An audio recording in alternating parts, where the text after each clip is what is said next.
நாம இப்ப இந்த வீடியோல எதை பத்தி பார்க்க போறோம் அப்படின்னா, தினம் 10 கேள்விகள்ல இன்னைக்கு டே 30க்கான கேள்விகள் தான் பார்க்க போறோம்.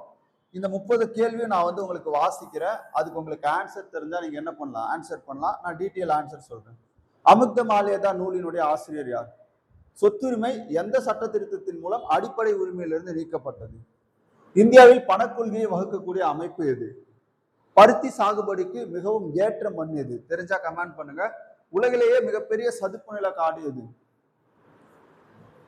முகலாய காலத்தில் பர்கானா பிரிவின் நிர்வாக தலைவர் யார்? நாடாளுமன்ற கூட்டத்தொடருக்கு தலைமை தாங்குபவர் யார்? வணிக வங்கிகளுக்கு ரிசர்வ் வங்கி வழங்கும் நீண்ட கால கடனுக்கான வட்டி விகிதம் என்ன? அந்தமான் நிக்கோபார் தீவுகளை பிரிக்கும் நீர் சந்தி எது?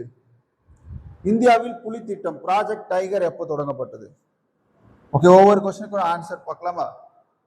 ஃபர்ஸ்ட், அமுக்த மால்யதா என்ற நூலின் ஆசிரியர் யார் அப்படின்னா, விஜயநகர பேரரசுல மிக சிறந்த அரசரான கிருஷ்ண தேவராயர்.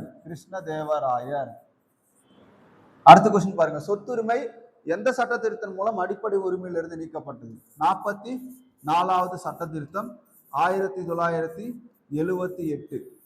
அப்போ அடிப்படை உரிமையிலிருந்து நீக்கி சாதாரண உரிமையாக 307 கொண்டு போய் வச்சிருப்பாங்க. அடுத்து, இந்தியாவின் பணக்கொள்கையை வகுக்கக்கூடிய அமைப்பு எது அப்படின்னு பார்த்தோம்னா ஆர்பிஐ. மானிட்டரி பாலிசியை பொறுத்த வரைக்கும் ஆர்பிஐ தான் வகுக்கும்.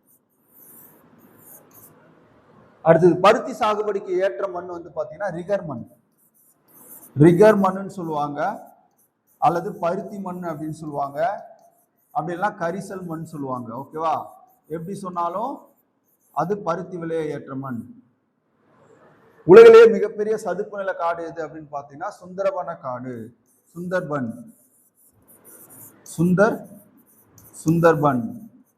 இது பாத்தீங்கன்னா கங்கை மற்றும் பிரம்மபுத்திரா நதிகளுக்கு இடையில அமைஞ்சிருக்கு. முகலாய காலத்தில் பர்கானாவுடைய நிர்வாக தலைவர் ஷிக்தார்.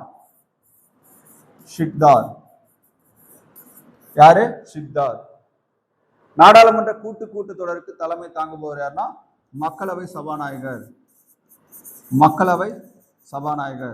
இப்போ மக்களவை சபாநாயகரும் இல்ல, மக்களவை துணை சபாநாயகரும் இல்லை அப்படின்னா இந்த கூட்டத்துக்கு தலைமை தாங்கக்கூடியவங்க மாநிலங்களவையினுடைய துணைத் தலைவர்.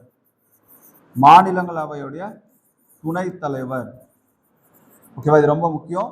மக்களவை சபாநாயகர் இருந்தா மக்களவை சபாநாயகர் கூட்டத்துக்கு தலைமை தாங்குவார். மக்களவை சபாநாயகரும் துணை சபாநாயகரும் இல்லைன்னா மாநிலங்களவையினுடைய துணைத் தலைவர். வணிக வங்கிகளுக்கு ரிசர்வ் வங்கி வழங்கக்கூடிய நீண்ட கால கடனுக்கான வட்டி விகிதம் என்ன அப்படின்னு கேட்கிறாங்க. ஓகேவா? இது என்னன்னு சொல்லுவாங்கன்னா வங்கி விகிதம் அல்லது தள்ளுபடி விகிதம் அப்படின்னு சொல்லுவாங்க. வங்கி விகிதம் அல்லது தள்ளுபடி விகிதம். அந்தமான் நிக்கோபார் தீவுகளை பிரிக்கக்கூடிய நீர்ச்சந்தி 10 டிகிரி கால்வாய். இந்தியாவில் புலி திட்டம் தொடங்கப்பட்டது 1973 தொடங்கியிருப்பாங்க. இப்போ இதுக்கு ஆன்சர் பார்ப்போமா? ஃபர்ஸ்ட் பாத்தீங்கன்னா கொஸ்டின் 1க்கு கிருஷ்ணதேவராயர். 2 44வது சட்ட திருத்தம். 3 பாத்தீங்கன்னா ரிசர்வ் வங்கி பணக்கொள்கை, பருத்தி விலை ஏற்ற மண், கருப்பு மண், சுந்தரவன காடுகள், ஷிக்தார், மக்களவை சபாநாயகர், வங்கி விகிதம், 10 டிகிரி கால்வாய், 73. ஓகே, மேல இருக்க கொஸ்டினை பார்த்து அதுக்கான ஆன்சர் கரெக்டா நம்ம கொடுத்துருக்கோம் அப்படின்றத பார்த்து கமெண்ட் பண்ணுங்க. இந்த மாதிரி நம்ம டெய்லியும் 10 கொஸ்டின் அப்படின்றத போட்டுட்டு இருக்கோம். ஓகேவா? இன்னைக்கான 10 கொஸ்டின் உங்களுக்கு ரொம்ப யூஸ்ஃபுல்லா இருந்திருக்கும்.